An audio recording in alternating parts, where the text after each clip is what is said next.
Está escrito em 1 aos Coríntios, capítulo 10, versículo 23, o seguinte: Todas as coisas me são lícitas, mas nem todas as coisas convêm. Todas as coisas me são lícitas, mas nem todas as coisas edificam. Meu irmão, minha irmã, hoje é domingo, o dia do Senhor, mas o mundo infelizmente celebra domingo de carnaval.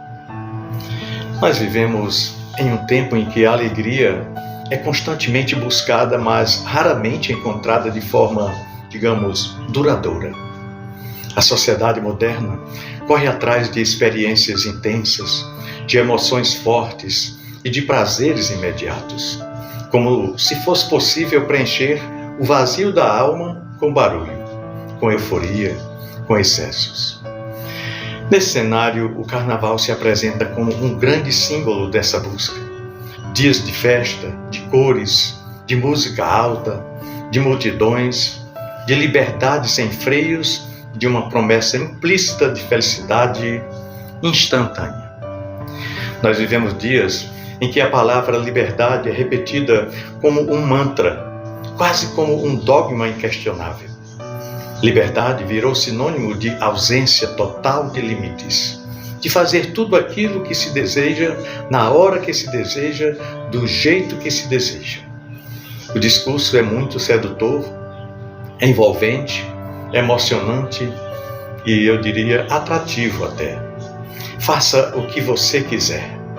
Viva a sua verdade. Ninguém pode dizer o que você deve ou não fazer. Você é livre. É isso?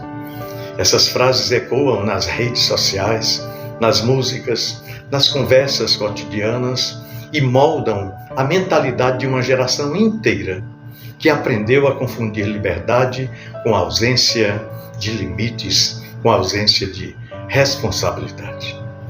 Esses slogans ganham ainda mais forças em períodos específicos do ano, especialmente no período do carnaval, quando as multidões se lançam às ruas em busca de uma alegria intensa, imediata, quase desesperada. Uma alegria que precisa ser vivida agora, sem freios, sem reflexão, sem pensar no amanhã.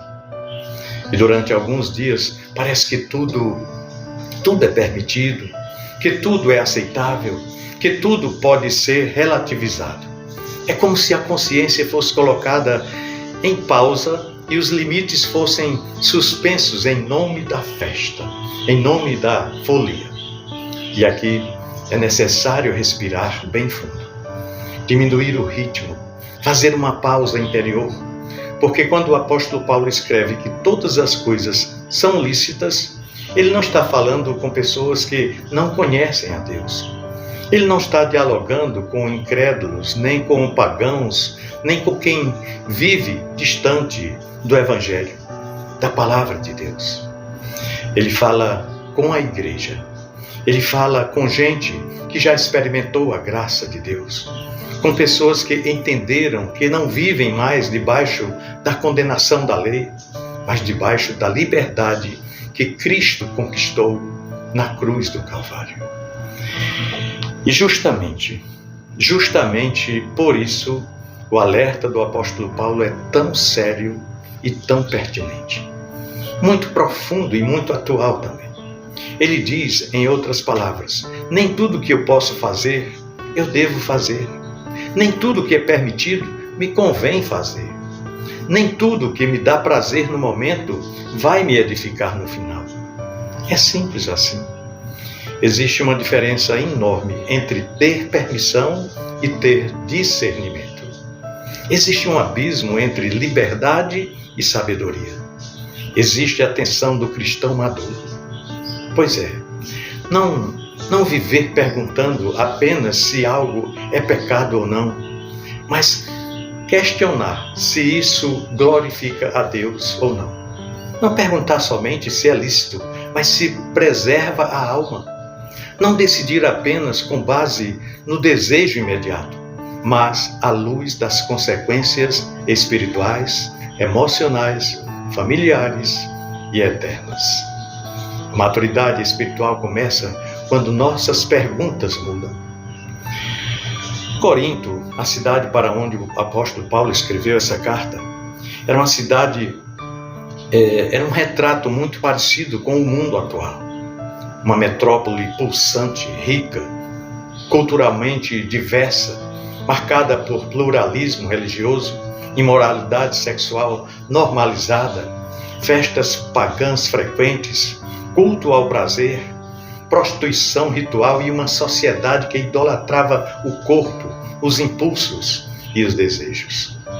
Na cidade de Corinto, a satisfação pessoal era um valor supremo e a renúncia era vista como fraqueza. Por isso, quando alguns cristãos começaram a dizer: somos livres em Cristo, não estamos mais debaixo da lei, tudo nos é permitido, Paulo não nega a liberdade, mas a enquadra. Ou seja, ele diz com amor pastoral e firmeza espiritual: sim, vocês são livres, mas tenham cuidado. Tenham cuidado, né? Liberdade sem discernimento não produz vida, produz escravidão. Licenciosidade sempre cobra um preço muito alto, mesmo quando no início parece prazerosa. Pois bem, o carnaval nesse contexto se apresenta como uma grande festa da alegria, a felicidade momentânea, né? Instantânea. Mas é preciso perguntar com honestidade e coragem: que tipo de alegria é essa? É uma alegria que precisa de álcool para existir? É uma alegria que depende de excessos para ser sentida? Que precisa da quebra de limites para parecer intensa? Uma alegria que não se sustenta sozinha, que precisa ser estimulada artificialmente o tempo todo? Que alegria é essa? E quando a música para, quando o bloco se dispersa, quando as fantasias são guardadas, quando o corpo cansa e a quarta-feira de cinzas chega, o que sobra? O que fica quando o barulho termina? O que resta quando a euforia passa? Muitas vezes sobra o vazio, sobra também a culpa, sobra o arrependimento, sobra uma ressaca que não é apenas física, mas também emocional e espiritual. Quantas decisões tomadas no calor do momento jamais seriam tomadas em sobriedade? Quantas palavras ditas não podem ser mais recolhidas? Quantos atos não podem ser desfeitos? Olha, durante esse período, tudo parece permitido, os limites são relativizados, os valores são suspensos e a consciência, muitas vezes, é silenciada em nome da diversão, da alegria. A mensagem é bem clara: aproveite agora, depois você vê. Mas a palavra de Deus nos ensina que toda escolha tem um peso, toda semente gera fruto e toda alegria precisa ser avaliada não apenas pela intensidade do momento, mas pela permanência dos seus efeitos. Olha, meu querido irmão, minha amada irmã, o carnaval em muitos contextos se torna um ambiente onde os exageros são normalizados, onde o consumo excessivo de álcool, a promiscuidade sexual, a banalização do corpo e da intimidade, a quebra de compromissos conjugais e a relativização da fidelidade passam a ser vistos como parte natural dessa festa. O que deveria ser exceção se transforma em regra, e o que deveria causar alerta passa a ser celebrado. Entretanto, o Evangelho nos chama, nos convida, nos desafia a olhar além do momento. Ele nos chama a enxergar as consequências que não aparecem nos palcos nem nos desfiles. Quantos casamentos são abalados ou até mesmo destruídos por decisões tomadas em poucos minutos de euforia? Quantas traições acontecem sob o argumento de que foi somente uma festa? Quantas famílias são feridas por atitudes impensadas, cujas marcas permanecem muito depois que a música acaba? Há também consequências físicas e emocionais que permanecem por muito tempo. como doenças sexualmente transmissíveis, gravidezes inesperadas, sentimentos de culpa, arrependimento profundo, remorso, crises de identidade e um vazio ainda maior após o término da festa. O corpo sente, a mente sofre e a alma se entristece. A alegria que parecia libertadora revela-se uma prisão disfarçada. O Evangelho nunca nos ensina a olhar apenas para o momento, mas para o fruto. O que aquele momento vai gerar? A palavra de Deus sempre nos chama a enxergar além do agora, além da sensação passageira, além da emoção instantânea. E o carnaval não mostra aquilo que vem depois, não mostra os casamentos destruídos por traições que começaram como só uma brincadeira. O carnaval não mostra famílias feridas, lares marcados pela quebra da confiança. Não mostra filhos confusos tentando entender decisões que não foram deles. O carnaval não mostra tantas gravidezes indesejadas, acompanhadas de medo, de abandono, de dor e de escolhas traumáticas.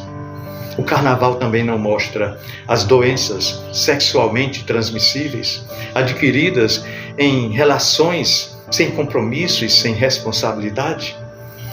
O carnaval também não mostra a violência, as brigas, as agressões, os abusos que aumentam drasticamente nesse período. Não mostra também os acidentes fatais causados pelo excesso de álcool e pela imprudência nas estradas. Não mostra também as vidas ceifadas em nome de alguns minutos de euforia. Também não se fala do lado coletivo. O carnaval também não fala sobre o desperdício de dinheiro público em festas, enquanto muitas vezes hospitais carecem de recursos infinitamente menos do que aqueles empregados naquelas festas. Escolas estão abandonadas e famílias lutam para sobreviver. Não se fala da romantização do corpo como objeto, da sensualidade sem compromisso, da banalização da intimidade. O carnaval também não fala da exploração dos mais vulneráveis, especialmente mulheres e crianças, que se tornam mercadoria em meio àquela tão grande multidão. Pois é, nada disso aparece nos comerciais, nada disso sobe nos trios elétricos, mas tudo isso é real, é real. O apóstolo Paulo, então, nos ensina a usar filtros espirituais. Ele nos convida a avaliar as nossas escolhas com mais profundidade, a perguntar se algo realmente nos convém. Por isso que ele diz, todas as coisas me são lícitas, mas nem todas me convêm. Porque nem tudo que é prazeroso é saudável e nem tudo que alivia hoje não escraviza amanhã. Perguntar se isso edifica, se fortalece a fé, se aproxima de Deus ou se cria distância. Perguntar se isso glorifica a Deus, se é algo pelo qual podemos agradecer em oração, se conseguimos convidar o Senhor para estar conosco naquele ambiente, naquela decisão, naquela experiência. Se a resposta for não, a liberdade precisa ser revista. Sim, não porque Deus quer nos privar de alegria, absolutamente, mas porque Ele quer nos proteger. O mundo oferece uma alegria passageira, frágil, condicionada. Cristo, porém, oferece uma alegria permanente, profunda, que não depende das circunstâncias. Olha, meu querido irmão, minha amada irmã, Jesus disse que falou essas coisas para que a alegria dele estivesse em nós e para que a nossa alegria fosse completa. A alegria do reino não depende de álcool, não exige promiscuidade sexual, não nasce do exagero e não termina em culpa. A alegria do reino de Deus nasce da comunhão com Deus, da consciência tranquila, da vida alinhada com o propósito eterno.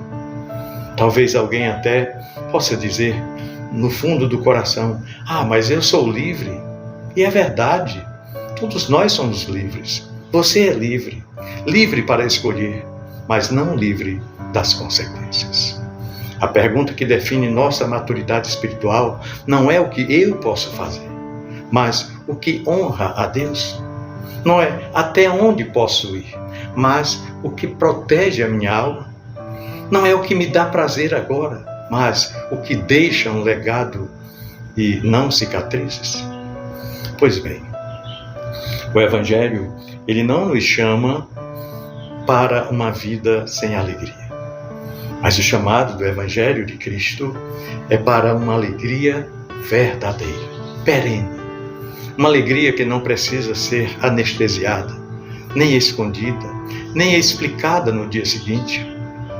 Uma alegria que permanece.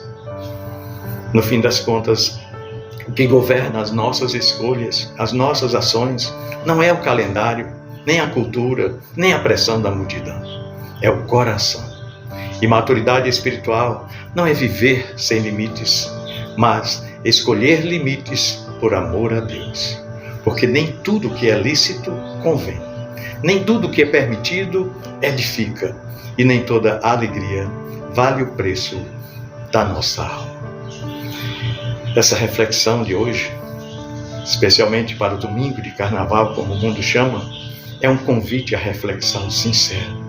Um chamado à consciência espiritual. É uma oportunidade de avaliar onde temos buscado a nossa alegria e quais caminhos temos escolhido para satisfazer o coração. Porque no fim, não é a intensidade do momento que define o valor de uma escolha, mas os frutos que ela produz ao longo do tempo. Que possamos escolher uma alegria que não passa, uma liberdade que não escraviza, e uma vida que honra a Deus em todas as estações do ano. Que o Espírito Santo nos conduza ao discernimento, à sobriedade e à verdadeira alegria que somente Ele pode nos oferecer. Pensemos nisso. No amor de Cristo. Amém.